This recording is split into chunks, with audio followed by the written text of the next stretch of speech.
Querido Deus, muito obrigada por mais um sábado em que estamos aqui. Gostaria de pedir que o Senhor nos ajude, que o Senhor esteja conosco neste momento, para que a gente possa aprender e entender a sua mensagem e para que a gente possa também ter mais compreensão daquilo que o Senhor deseja que entendamos.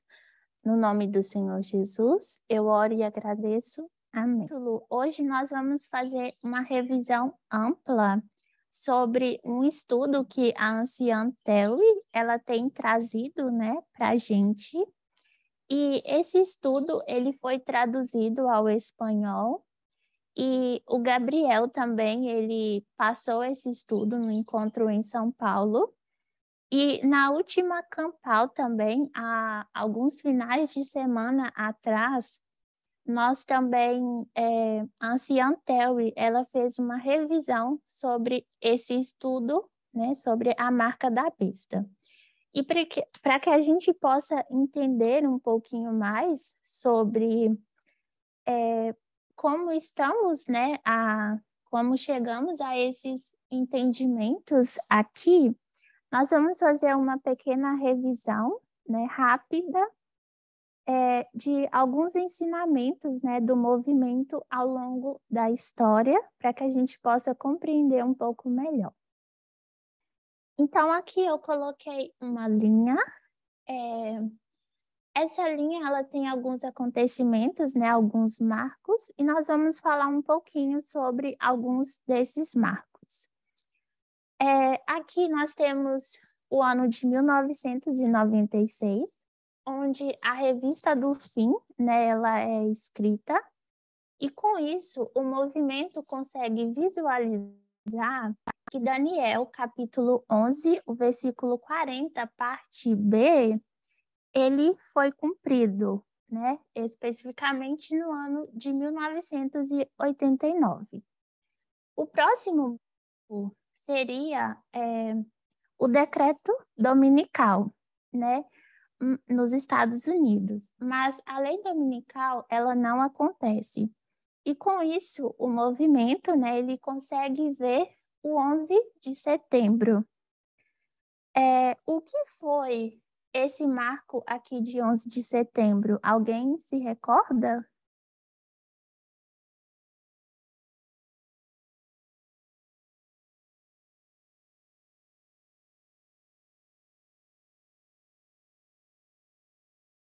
Acho que não.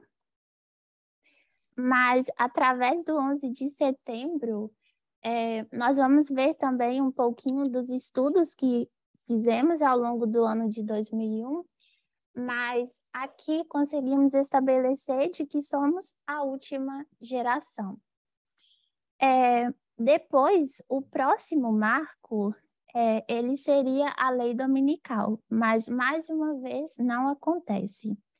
E com isso, o movimento ele passa a estudar, né, o movimento milerita de uma forma bem aprofundada, os acontecimentos, né, da história milerita. Eu poderia aqui citar os 2520, algumas batalhas e alguns outros acontecimentos também. Como a lei dominical também não veio, 27 anos depois, o movimento chega a um ano, que é esse, né, 2016. E em 2016, o movimento consegue ter a revelação de que Daniel, capítulo 11, o verso 40, parte B, ele tem profecias futuras, para o futuro também. E nós também conseguimos, né, agora em 2016, ter um pouco mais de informações e conhecimentos sobre duas batalhas, que são chamadas de Ráfia e Pânio. Continuando, a gente chega ao ano de 2018, né? 2018 foi onde veio a mensagem do clamor da meia-noite, e nisso o movimento passa a compreender que o ano de 2016 e 2018 também são batalhas. E agora também a gente pode dar datas para Ráfia e Pânio.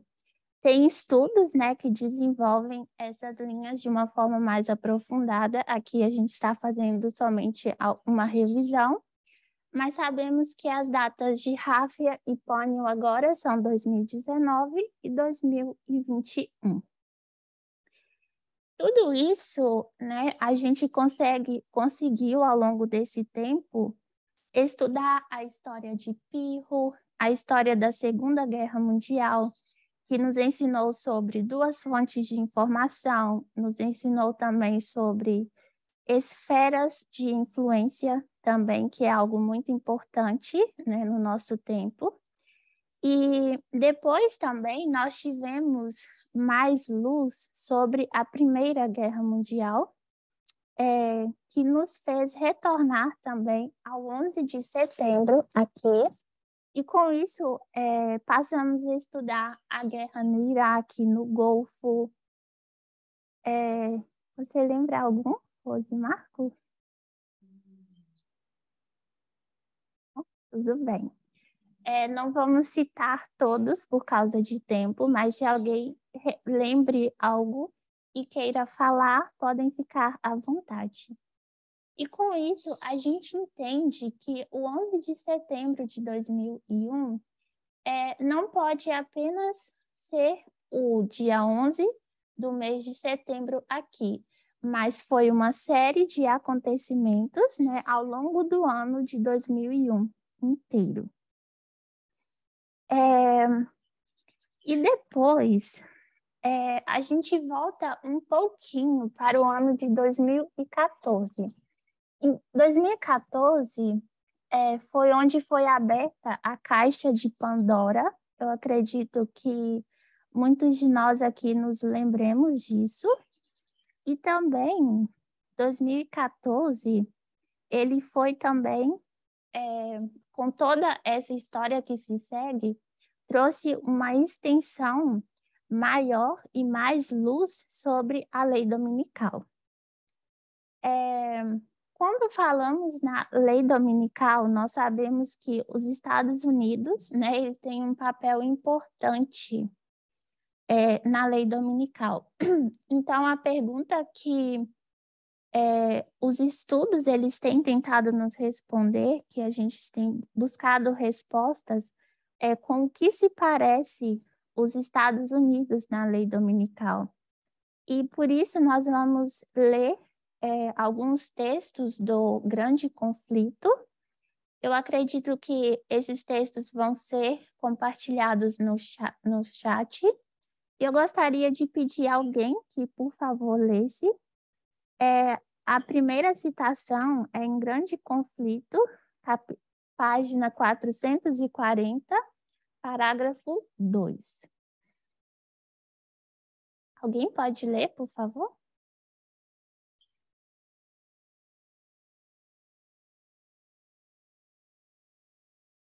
Quatrocentos e 440.2.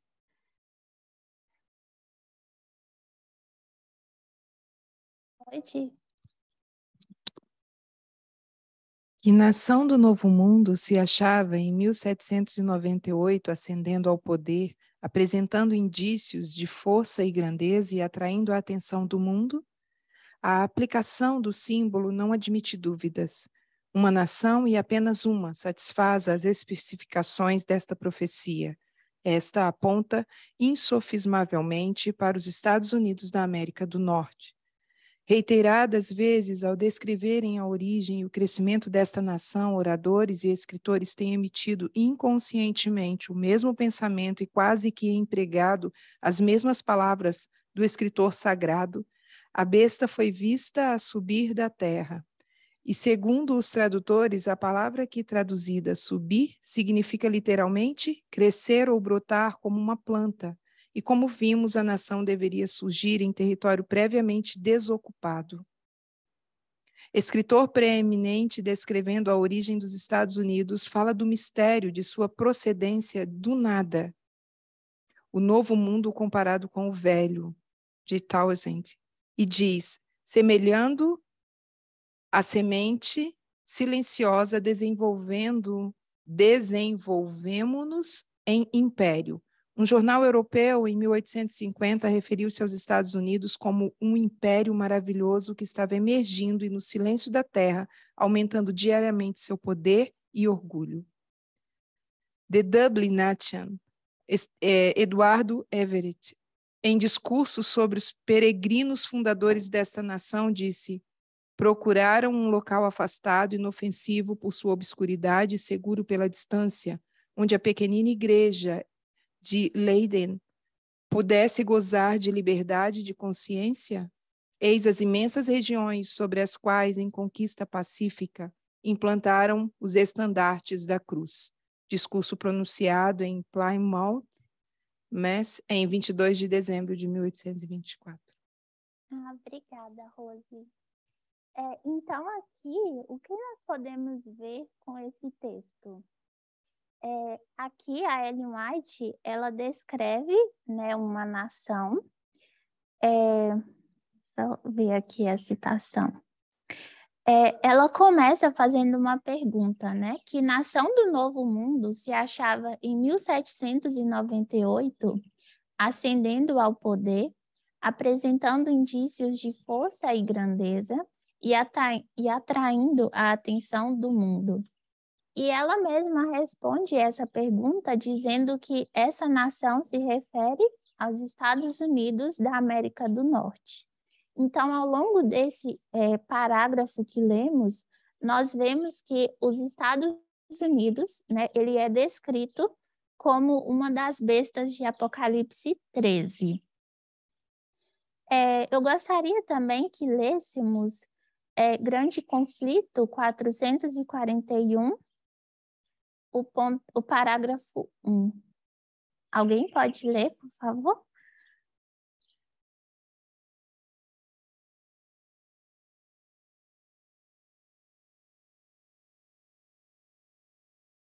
Eu vou ler. E tinha 2 chifres semelhantes aos de um cordeiro. Os chifres semelhantes aos do cordeiro indicam juventude, inocência e brandura, o que apropriadamente representa o caráter dos Estados Unidos quando apresentados ao profeta como estando a subir em 1798. Entre os exilados cristãos que primeiro fugiram para a América do Norte e buscaram asilo contra a opressão real e a intolerância dos sacerdotes, muitos havia que se decidiram a estabelecer um governo sobre o amplo fundamento da liberdade civil e religiosa. Suas ideias tiveram guarida na Declaração da Independência, que estabeleceu a grande verdade de que todos os homens são criados iguais e dotados de inalienável direito à vida, liberdade e procura de felicidade. E a Constituição garante ao povo o direito de governar-se a si próprio, estipulando que os representantes eleitos pelo voto do povo façam e administrem as leis. Foi também concedida a liberdade de fé religiosa, sendo permitido a todos vida, liberdade e procura de felicidade. E a Constituição garante ao povo o direito de governar-se a si próprio, estipulando que os representantes eleitos pelo voto do povo façam e administrem as leis. Foi também concedida liberdade de fé religiosa, sendo permitido a todo homem adorar a Deus segundo os ditames de sua consciência. Republicanismo e protestantismo tornaram-se os princípios fundamentais da nação. Estes princípios são o segredo do seu poder e prosperidade. Os oprimidos e desprezados de toda a cristandade têm se volvido para esta terra com interesse e esperança. Milhões têm aportado às suas praias, e os Estados Unidos alcançaram lugar entre as mais poderosas nações da terra. Então, aqui, esse parágrafo, ele descreve uma nação com 2 chifres semelhantes aos de um cordeiro. E depois, nós também temos esse entendimento de que esses 2 chifres, né, dos Estados Unidos, um representa o republicanismo e o outro o protestantismo. E o grande conflito 441, o parágrafo 2, ele também vai dizer, né, a citação de Apocalipse 13, dos versos 11 ao 14, que diz assim: mas a besta de chifres semelhantes aos do cordeiro falava como dragão, e exerce todo o poder da primeira besta na sua presença, e faz que a terra e os que nela habitam adorem a primeira besta, cuja chaga mortal fora curada. E, dizendo aos que habitam na terra que fizessem uma imagem à besta que recebera a ferida da espada e vivia. Então, além da besta, né, de 2 chifres, ela ter esses 2 chifres, ela tem uma voz que fala como uma voz de dragão. E hoje também a gente pode entender que o republicanismo e o protestantismo, ele representa a profissão, né, aquilo que eles estão falando, e a voz de dragão, aqui representada por esse sino, seria a prática. A última citação que a gente vai ler é Grande Conflito 442, página 442, o parágrafo 1. Alguém pode ler, por favor? Rose. Tá me ouvindo? Será que tá? Os chifres semelhantes aos do cordeiro e a voz de dragão deste símbolo indicam contradição flagrante entre o que professa e pratica a nação assim representada. A fala da nação são os atos de suas autoridades legislativas e judiciárias. Por esses atos, desmentirá os princípios liberais e pacíficos que estabeleceu como fundamento de sua política. A predição de falar como o dragão e exercer todo o poder da primeira besta claramente anuncia o desenvolvimento do espírito de intolerância e perseguição que manifestaram as nações representadas pelo dragão e pela besta semelhante ao leopardo. E a declaração de que a besta de 2 chifres faz com que a terra e os que nela habitam adorem a primeira besta indica que a autoridade desta nação deve ser exercida impondo ela alguma observância que constituirá ato de homenagem ao papado. Sim, obrigada, Rose. Então, aqui, esse parágrafo, né, a Ellen White, ela está dizendo que esses 2 chifres, né, semelhantes aos do cordeiro, que é o republicanismo e o protestantismo, eles têm uma contradição flagrante com a voz de dragão. Por quê? Porque eles falam, né, eles professam algo, mas não existe prática. Então, é isso aqui que está dizendo. E aqui também fala que, né, os Estados Unidos, ele, né, tem 2 fundamentos políticos, né, que nós vimos aqui, esses 2 chifres, o republicanismo e o protestantismo, mas é algo que eles professam, mas na prática, né, dessas práticas de que todos, né, têm seus direitos, todos devem exercer a fé religiosa, né, que querem, não é bem assim que a gente vê que acontece. Então, por que também nós estamos falando um pouco sobre isso? Porque existe uma diferença entre o que os Estados Unidos vai falar e o que os Estados Unidos vai praticar. E esse ato, né, de homenagem ao papado, digamos assim, a outra besta, é o que nós referimos à lei dominical. Nós, quando olhamos para eventos externos, nós sabemos que eles nos ajudam a entender e também a nos preparar para a lei dominical. Mas esses eventos externos, eles também são avisos e eles nos trazem avisos para nós como movimento.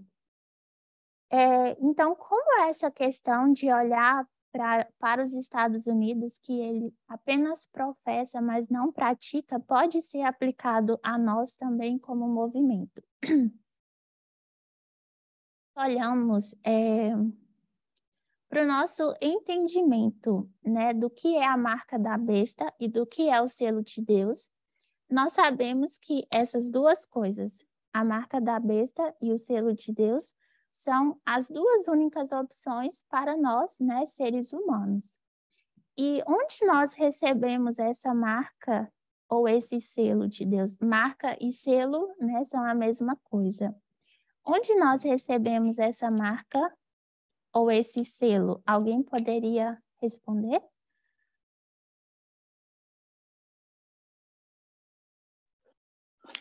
Na testa e na mão. Exatamente, na testa e na mão. Quando falamos dessa linguagem, né, na testa e na mão, em linguagem profética, né, nós sabemos que testa e mão são símbolos de alguma coisa. Então, o que mão e testa representam? Atitudes, né? Desculpa. Pode falar.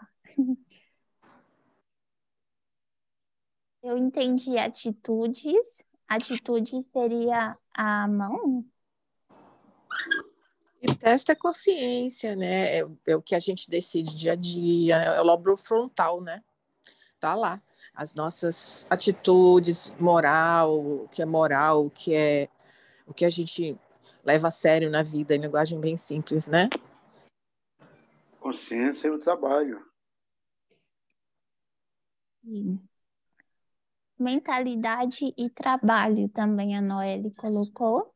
Então, né, todas essas estão corretas. A mão, ela significa a nossa prática, né, os nossos atos,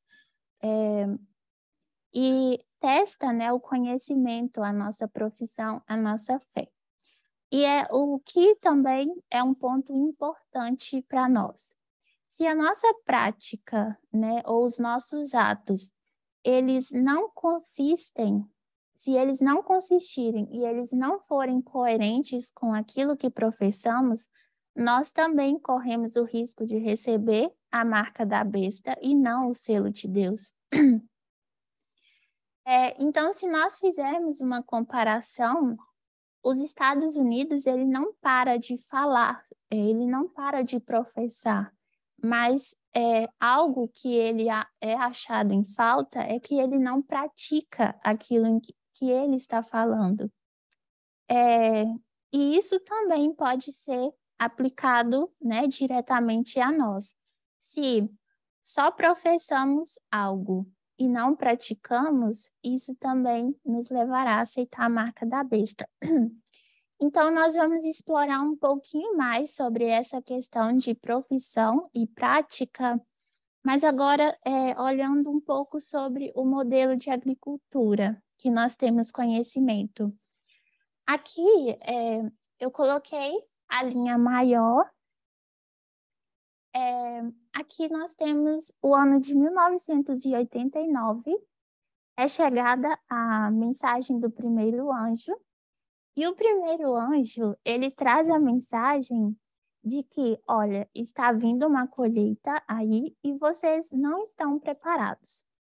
Então, aqui ocorreu um processo de preparação, onde a terra, né, digamos assim, ela vai ter o processo de retirar suas impurezas para que ela possa ficar própria para o cultivo. Agora aqui, depois que nós temos, né, a limpeza da terra, o próximo marco que tem aqui na linha maior é o 11 de setembro. Setembro, nós teríamos que estar prontos para que a semente ela possa ser semeada. Então, essa semente ela é semeada e ela precisa germinar. Para que essa semente possa germinar, nós precisamos de uma chuva, que no caso seria a chuva temporã. A chuva temporã, ela irá trazer, né, ela irá desenvolver um fruto. Os desenhos não estão bons, né, mas aqui era para ser um fruto. E agora esse fruto, ele precisa amadurecer. E para que esse fruto ele possa amadurecer, para que ele chegue à maturidade, ele precisa de uma outra chuva, que no caso é a chuva serôdia. E a chuva serôdia, ela vai amadurecer esse fruto para a colheita. Que aqui, no caso, seria aqui o fruto, né, estando maduro. Quando a gente fala também em uma linguagem bíblica, uma linguagem profética, o que os frutos representam? Quando falamos em frutos, o que nós estamos querendo dizer? Alguém poderia responder? As obras. As obras, né? Isso, obrigada, Alexia. As obras representam nossos trabalhos e práticas, né? E nós também temos, acredito que todos nós sabemos que se nós esperamos a chuva serôdia, né, cair sobre nós para corrigirmos os nossos erros, nós seremos achados em falta e não participaremos do alto clamor. A prática da nossa fé, ela precisa ser demonstrada e o fruto, ele se desenvolve antes da lei dominical. A chuva serôdia, ela amadurece, né, o fruto que já estava sendo germinado antes da lei dominical. E o conflito da lei dominical, essa crise da lei dominical, ela revelará que tipo de fruto que nós temos. E então, se nós precisamos, né, de ter esses frutos antes que chegue a lei dominical, e esses frutos, eles representam as nossas práticas, então a gente pode se perguntar qual é a prática que eu devo demonstrar antes que chegue a lei dominical. E agora também nós vamos olhar um pouco sobre a linha de restauração, que é a linha do Éden ao Éden. Aqui eu coloquei, acredito que esteja dando para todos ver, e vamos entender um pouquinho, né, sobre o que acontece aqui. Em Gênesis, né, o começo, Deus cria homem e mulher, né, e ele cria macho e fêmea, e ele dá o domínio para o homem e para a mulher. Mas esse domínio era sobre as aves do céu, sobre os animais, sobre toda a terra também. E com a entrada do pecado, o homem e a mulher, eles perdem esse domínio. E a única coisa que o homem agora ele poderia ter o domínio é sobre a mulher, porque agora, depois também destes acontecimentos, a mulher ela se tornaria culpada, né, daquilo que aconteceu.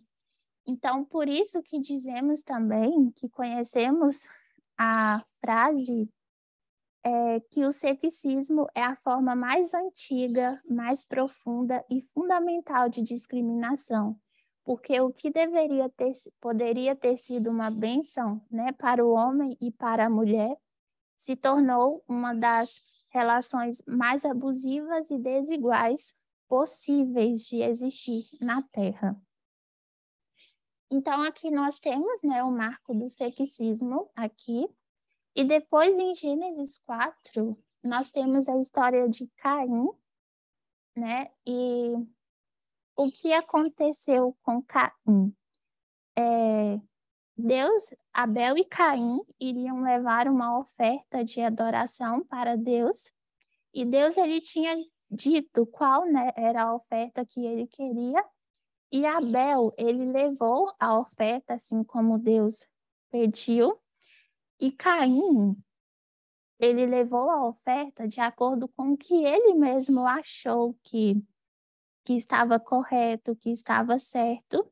Então ele estava convicto de que a forma ele iria adorar a Deus, né, da maneira que ele achava correta. Então aqui a gente vê também o nascimento da intolerância religiosa também. Então aqui temos o marco da falsa adoração. Quando vamos para Gênesis capítulo 9 e o capítulo 10, vemos também a história de Cã.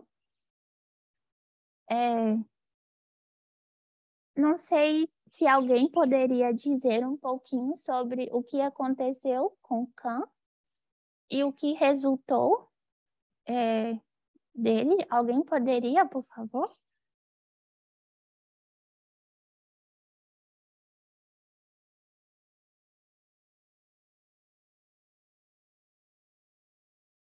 Gabriel, você pode? História de Cã, por favor, dizer o que aconteceu.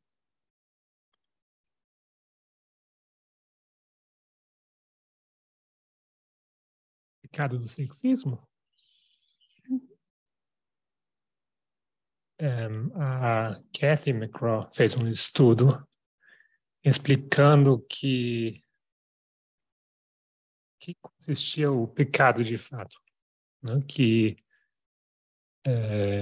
filho, né, de Noé, no momento da embriaguez de Noé, se aproveitou daquele momento e teve relação com a própria mãe, né, como símbolo de posse, né, de que ele agora estava, vamos dizer, assumindo a posição de Noé, e logo ele se torna escravo, né, dos outros como castigo. Obrigada, Gabriel. Então, qual foi o resultado desse, né, acontecimento com Cã? E o Gabriel, né, ele explicou. E aqui também a gente marca o racismo, né, a entrada da escravidão e racismo. E agora também o próximo marco, nós temos aqui a Torre de Babel. Não está muito parecido com uma torre, mas a Torre de Babel. E agora a gente olha para Gênesis 11. Estavam construindo a Torre de Babel,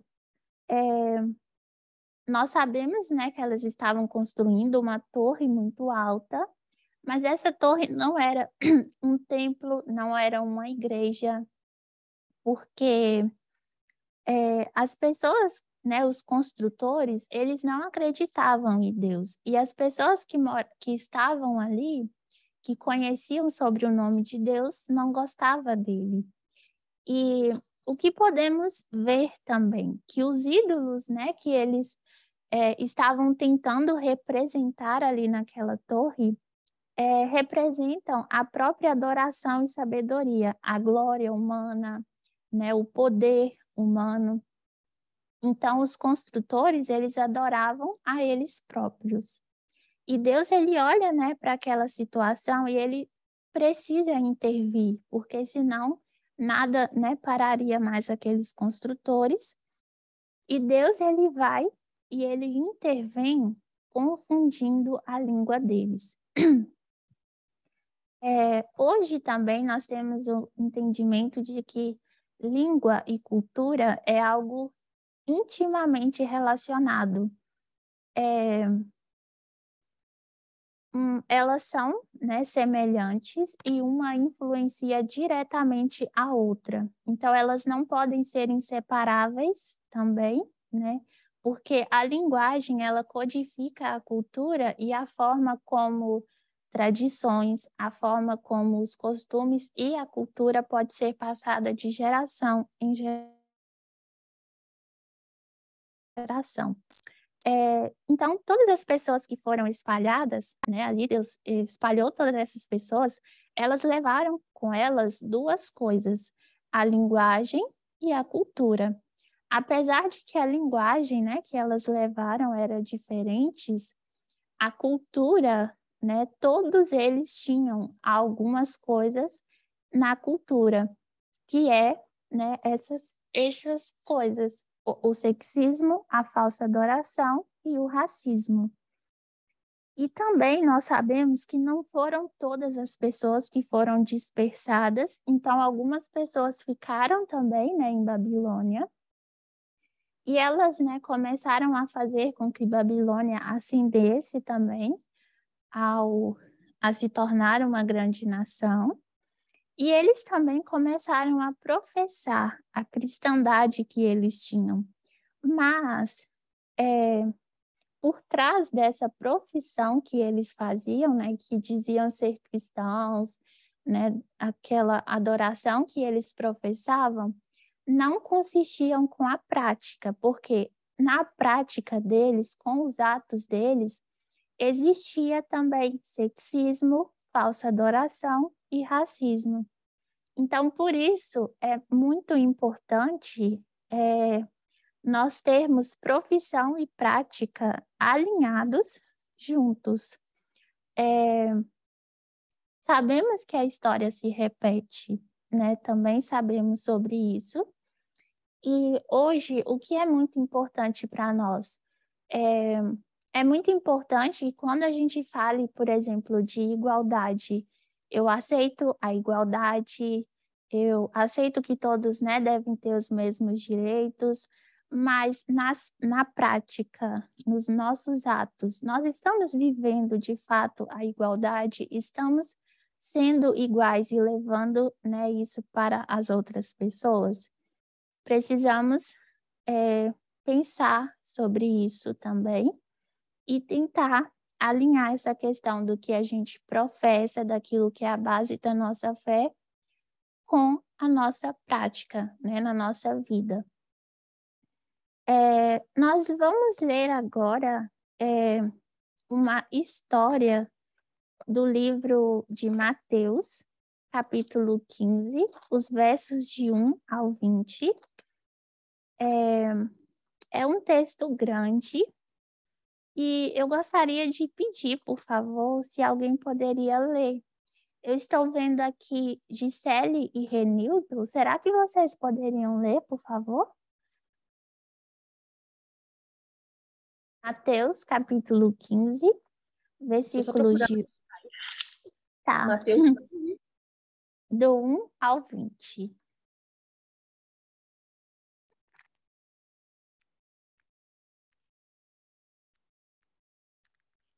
Mateus 15, de 1 a 20. Aqui bem, está aqui. Então, chegaram Jesus a uns escribas e fariseus de Jerusalém, dizendo: Por que transgridem os seus discípulos a tradição dos anciãos? É isso mesmo, Rai? Isso. Pois não lavam as mãos quando comem pão. Ele, porém, respondendo, disse-lhes: Por que transgredis vós também o mandamento de Deus pela vossa tradição?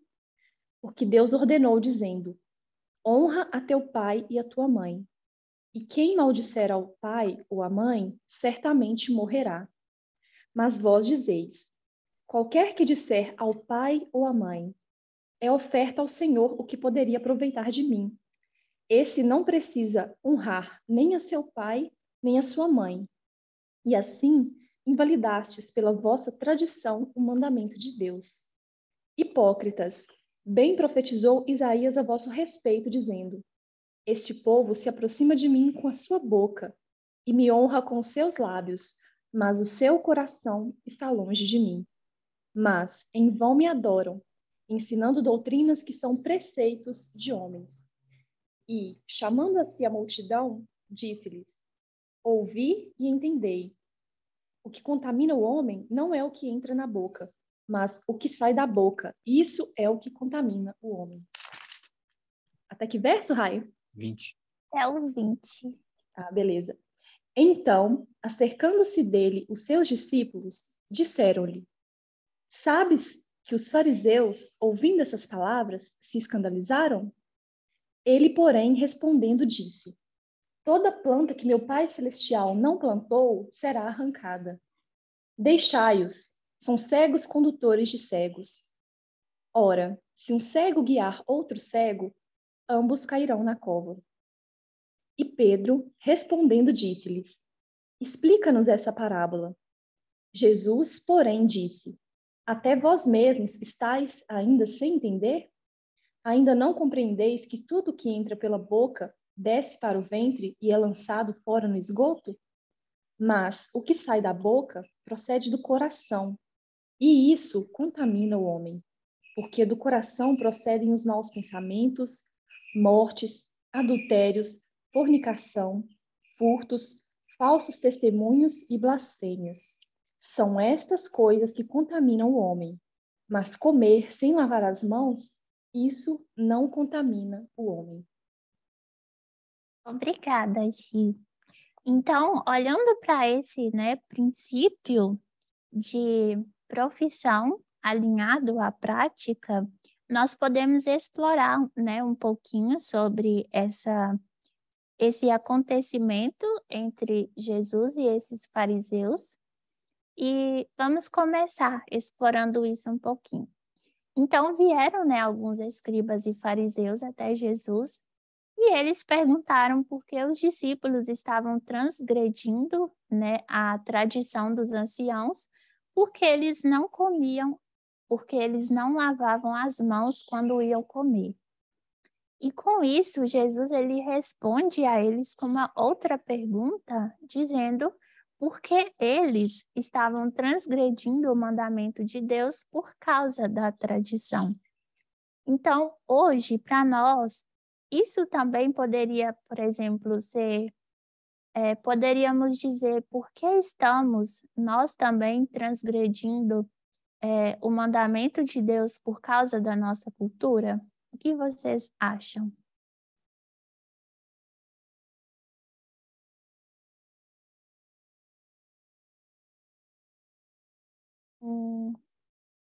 Nilson, você queria responder?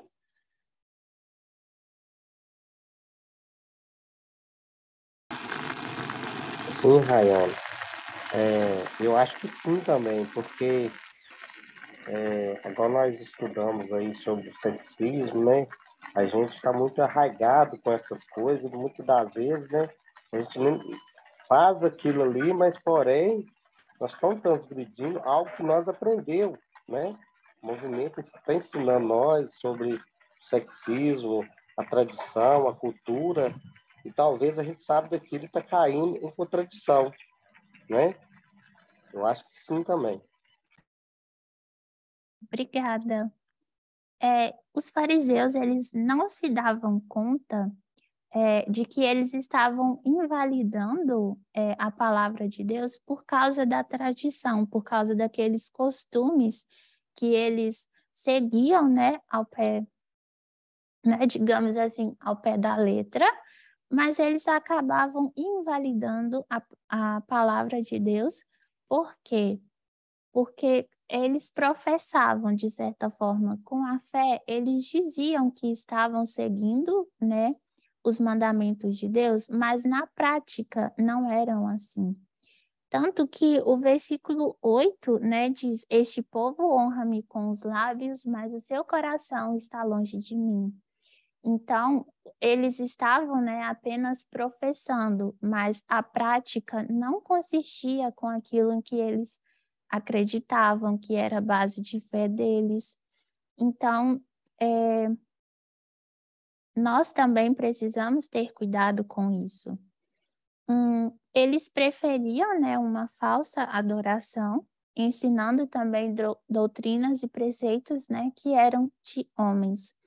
E se nós colocamos, né, nossos olhos proféticos, entendemos também que a história pode se repetir, nós também corremos o risco de estarmos na mesma posição que os fariseus, quando as nossas práticas, elas não condizem, elas não estão sendo coerentes com a nossa fé e com a nossa profissão.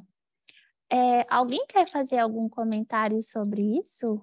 Se não, eu vou passar para o último ponto. Acho que não. Então, eu gostaríamos que olhássemos um pouquinho novamente para 2018, aqui na linha maior. 2018, nós sabemos que foi o clamor da meia-noite. Trouxe uma luz, né, sobre a nossa visão de mundo. E se a gente falar um pouquinho assim, como éramos antes e agora como estamos, nós sabíamos que estávamos voltados para a direita, né? E aquele dilema de como ser um bom conservador adventista.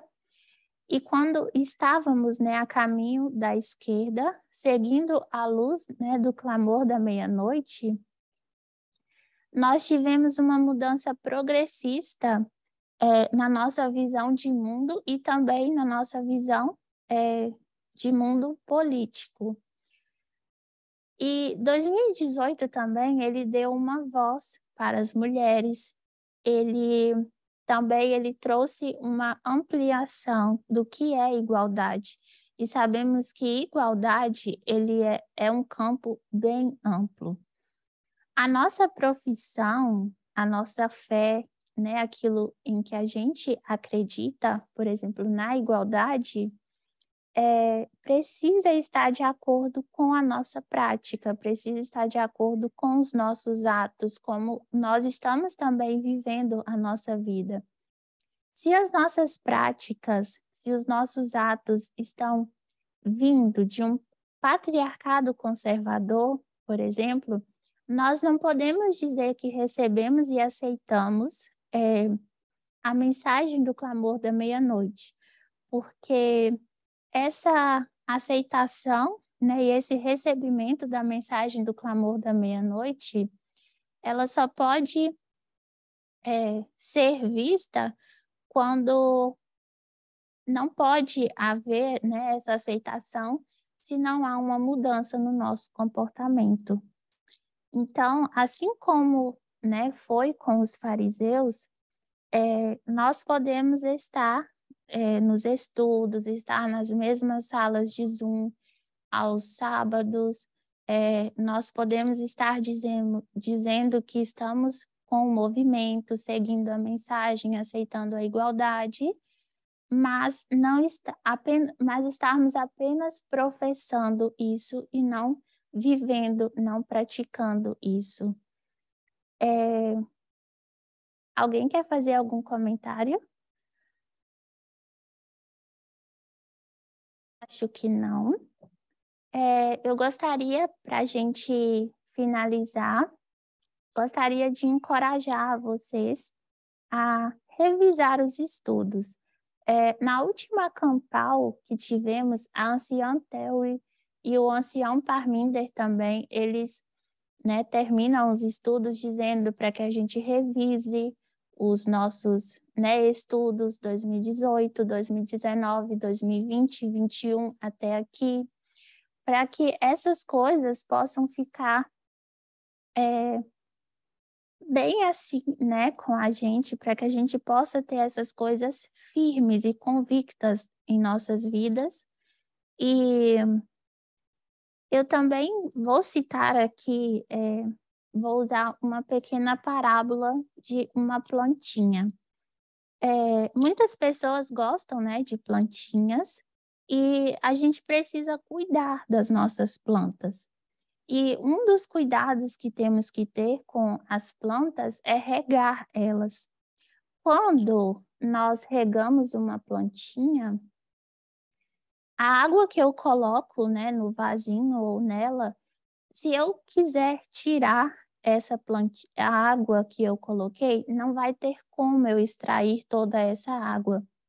Por quê? Porque a plantinha ela absorve, né, toda essa água.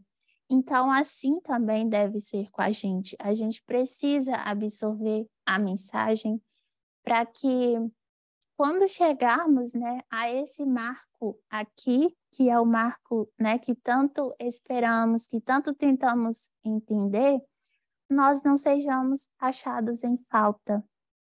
E essa preparação, ela precisa estar ocorrendo em todo esse período aqui, né? Já passamos por isso tudo e agora sabemos também, assim como a Carolina mostrou no estudo dela ontem, que estamos vivendo nesse período da agitação do decreto dominical, então precisamos pensar mais a sério sobre isso. O Nilson levantou a mão, pode falar. Rayane, é tão interessante esse estudo que você está dando para nós aí, que quando a gente chega em 2014, quando abre essa caixa de Pandora, igual você falou, que o tema é o decreto dominical, né? Então, se fosse nós falar aqui, esse quadro aí não cabia tanta informação, né, que a tese veio trazendo para nós sobre o decreto dominical. A história, né, é complexa.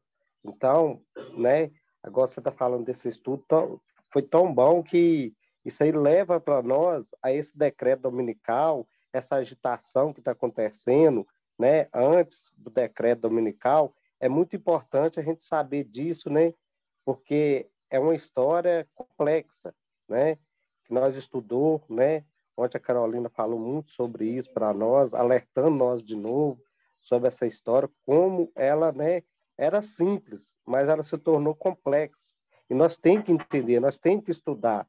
Igual essa plantinha que você falou aí, a gente tem que regar essa mensagem, né, sobrar tempo para isso, porque senão, né, a gente vai ficar para trás, porque a mensagem ela não é simples assim, né, como a gente talvez pensava, né? Sim, exatamente, Nilson. Deus também, ele, né, teve muita misericórdia e muito amor mesmo ao lidar com a gente, porque ele veio guiando, né, de certa forma, o movimento passo a passo, até que pudéssemos chegar a uma compreensão real daquilo que ele queria nos mostrar. Então, isso é muito interessante para nós também. Alguém quer fazer mais algum comentário? Gabriel?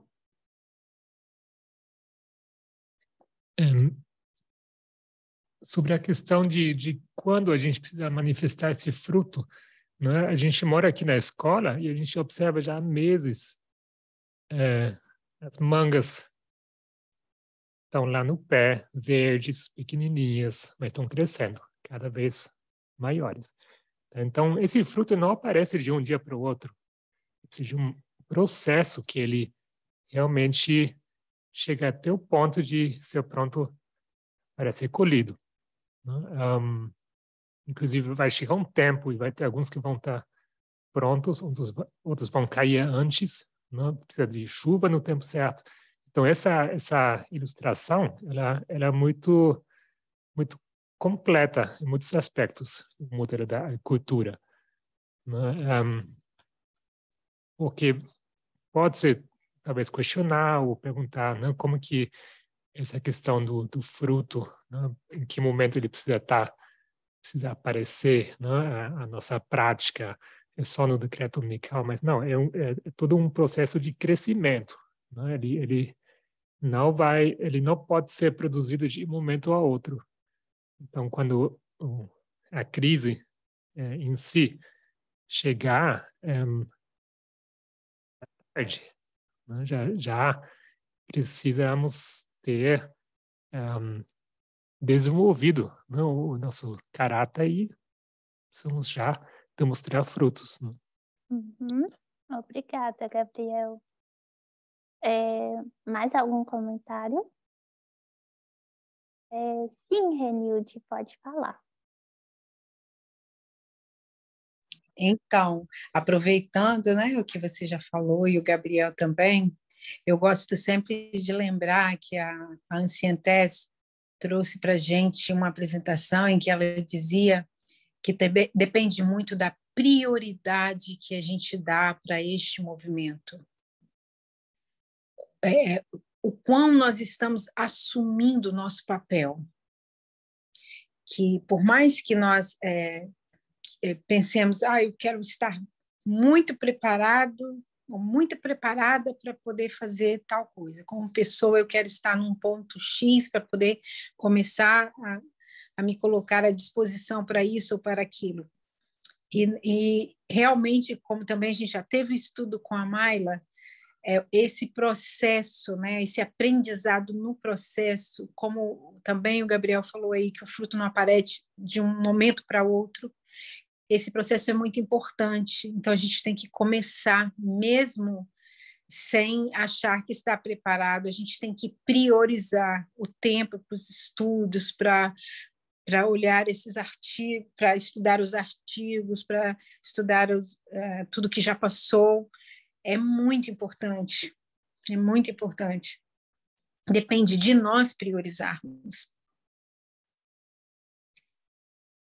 Sim, obrigada, Renilde.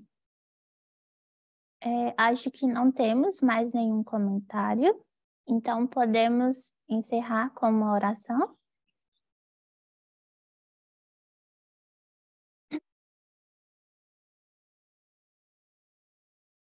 Querido Deus, muito obrigada pela forma como o Senhor nos conduz. Obrigada também pela forma como o Senhor tem nos mostrado como devemos estar vivendo e nos preparando. Senhor, gostaríamos de pedir que o Senhor possa ajudar a cada um de nós a alinharmos nossa prática com a nossa profissão. E obrigada porque o Senhor nos mostra através de inúmeras formas aquilo que o Senhor deseja, seja através do modelo de agricultura, seja olhando os eventos externos, tudo isso o Senhor usa para nos ensinar e te agradecemos por isso. Gostaríamos também de pedir que o Senhor esteja conosco e que o Senhor nos dê um bom restante de sábado. Peço as tuas bênçãos sobre cada um de nós. No nome do Senhor Jesus, nós oramos e agradecemos. Amém.